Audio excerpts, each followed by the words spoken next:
Continuando, meus queridos alunos e alunas do Cefa Manuel Monteiro do segundo ano, segunda parte da nossa aula, na página 152. Formação do Estado brasileiro. Nós vamos falar nesse parágrafo, nessa parte do capítulo, como é que o Estado brasileiro se portou e se formou dentro desse contexto sociopolítico que nós vimos na aula anterior. Destacam-se algumas características marcantes até hoje: indistinção entre político e privado, clientelismo, atuação política na mídia, o quarto poder. A formação do Estado brasileiro, ela inicia com o período colonial. O período colonial é aquele período que nós vimos que a partir de 1500 os portugueses colonizaram o nosso país. Vieram, implantaram a sua lei. Nesse período colonial eles eram absolutistas, né, porque eles tinham a questão do rei, né, que o rei é que mandava, o rei de Portugal, Dom João. É importante destacar que o Brasil se inseriu no cenário mundial como a colônia de exportação. Não havia, portanto, interesse metropolitano em constituir uma sociedade política organizada. Era exploração nessa época. Falar a verdade é assim. Fragmentação da economia jurídica e moral, ordem pública frágil, onde o privado se sobrepunha sobre ao público, não é? Então isso era as características do período colonial no Brasil. O período imperial, transposição do modelo português para o Brasil. Quer dizer, o período imperial foi quando o Brasil se faz a independência, né? Dom Pedro I grita a independência do Brasil e deixa de ser colonial e passa a ser imperial. O Brasil tem um império brasileiro, na pessoa de Dom Pedro I, que era português e que regia pelas normas de Portugal. Transposição do modelo português para o Brasil, quer dizer, trouxe aquele modelo igual de Portugal para o Brasil. Na relação entre o Estado e sociedade civil, predominou a autonomia do primeiro em relação à segunda. A própria Constituição Imperial de 1824 delegou planos e poderes ao imperador, que detinha poderes executivo e moderador. Essa mesma Constituição instituiu direitos formais que não eram desfrutados pela maioria da população, ainda largamente excluída da cidadania. Então, quer dizer, na verdade, esse poder imperial, ele era cópia fiel do reinado e do absolutismo de Dom João VI lá em Portugal. República Velha. O Brasil, né, depois da independência, né, teve uma proclamação da República, né? O Brasil torna-se uma república. Forte influência das elites provinciais rurais, avessas a qualquer autoridade instituída que ameaçava seus privilégios. Então, quer dizer, sai da mão da raposa e entra na mão do leão, a mesma coisa, praticamente, não é? Os grandes não queriam que ninguém mexesse nas coisas dele. O poder público passou a compor aliança com essas elites, representadas na figura dos chefes locais, e os chamavam de coronéis. Nesse período republicano, nós tínhamos os coronéis que mandavam em regiões dos estados. Aqui em Lago do Junco, por ironia do destino, nós tínhamos o coronel Osano Gomes Ferreira, que foi um líder político muito forte aqui na nossa região. O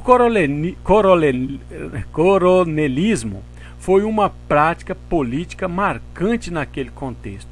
Nessa época também foi inaugurado o sistema presidencialista de governo com eleições diretas. Então começa a ter as eleições no nosso país. Então começa a ter a eleição. Depois dessa eleição, então entra a Era Vargas. A Revolução de 1930 marcou o início da liderança de Getúlio Vargas, amplamente sustentada em seu carisma. Getúlio Vargas era considerado o pai dos pobres. Ele tinha um carisma muito forte. Surgimento da Terceira Constituição Brasileira, promulgada em 1934, sobre a pressão de movimentos constitucionalistas e com forte influência dos cafeicultores. Em seguida, o Estado Novo entrou com outra Constituição de 1937, manifestando-se seu caráter predominantemente autoritário. Ao mesmo tempo, ocorria um processo de modernização do Estado e de implementação de uma nova estrutura política, social e econômica, fortemente influenciada pelo desenvolvimentismo.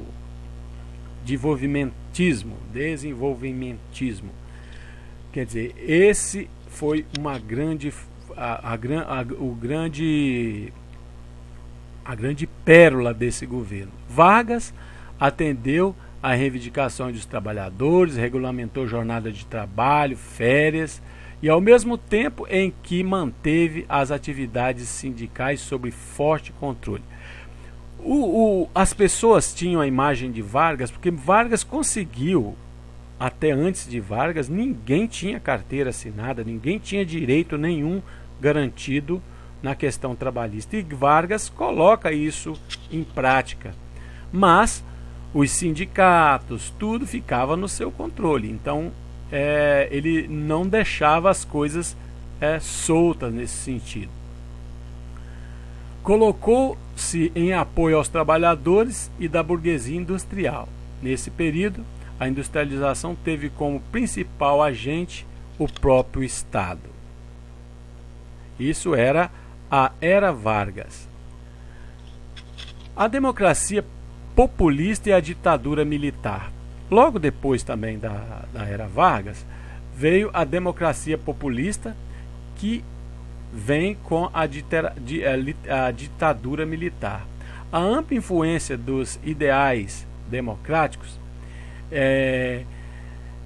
disseminaram no Ocidente e repercutiu a Constituição de 1946, no entanto, teve pouco impacto na vida cotidiana, visto que neste momento histórico brasileiro houve a restrição de atuação partidária e manipulação da opinião pública. O período de 1945-64 foi bastante turbulento, apesar do desenvolvimento econômico constatado, especialmente pelo governo Juscelino Kubitschek.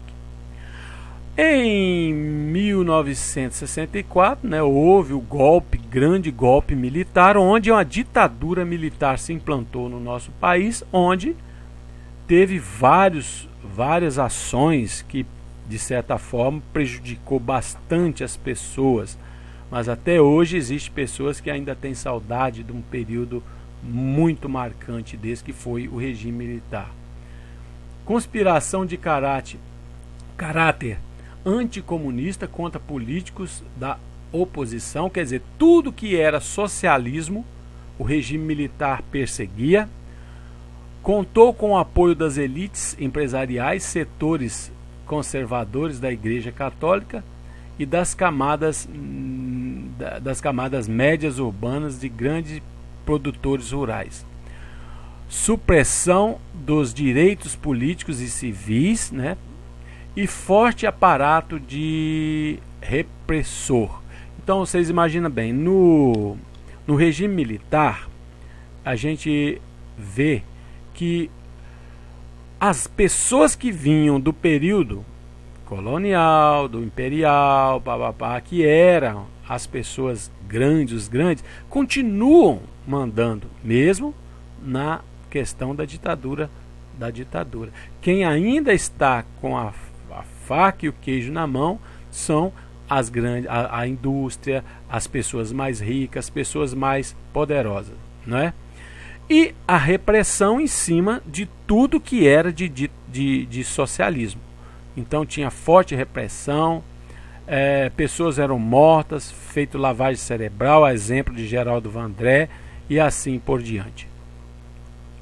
A nova república, lei da anistia de 1979, deu início ao processo da abertura política e culminou no fim do regime civil militar em 1985. Então, em 85, o regime militar se acaba, tem a eleição de Tancredo Neves, né, onde ele é morto e logo assume o nosso maranhense José Sarney. Então, na nova república, Getúlio Vargas, o regime militar cai por terra e nós entramos numa democracia, podemos se dizer mais claramente, que somente em 1989 que houve a promulgação, né, de uma nova fase da democracia. Vamos ver. A nova fase democrática consolidou a Constituição em 1988. Notável participação popular evidenciava em movimentos com a direita já. Fernando Collor, né, que foi eleito, Fernando Collor, foi ele, Lula, que era na época, e Collor ganhou. O primeiro presidente eleito em 1989 nessa nova fase e sofreu o impeachment em 1992, acusado de fraudes, de corrupção. Collor, porém, teve tempo suficiente para dar início à implementação da agenda neoliberal, posteriormente aprofundado por seus sucessores, especialmente nos 2 mandatos de Fernando Henrique Cardoso, que é em 1995 a 2002. 2003, Lula foi eleito, né, e teve uma política diferenciada no sentido do olhar para o pobre, né, começa a ter uma visão diferenciada sobre isso, né. Mudanças importantes ocorreram, especialmente a partir do segundo mandato, quando verificou que o Estado mais presente na esfera econômica, também mais políticas sociais. Nesse meio tempo, nós podemos dizer que o governo Lula, ele também assumiu, de certa forma, uma postura neoliberal, até chegar, né, depois Dilma, né, depois teve a eleição onde nós temos o nosso atual presidente. E Lula, de certa forma, foi preso e assim o governo, o Partido dos Trabalhadores, teve essa queda bastante grave por causa de membros do partido que se envolveram na corrupção. Mas sem dúvida que nós podemos dizer que nesse governo houve a maior participação popular e política do Brasil. Então, pessoal, nós vimos que até agora foi o vídeo passado para vocês. Muito obrigado e até a próxima.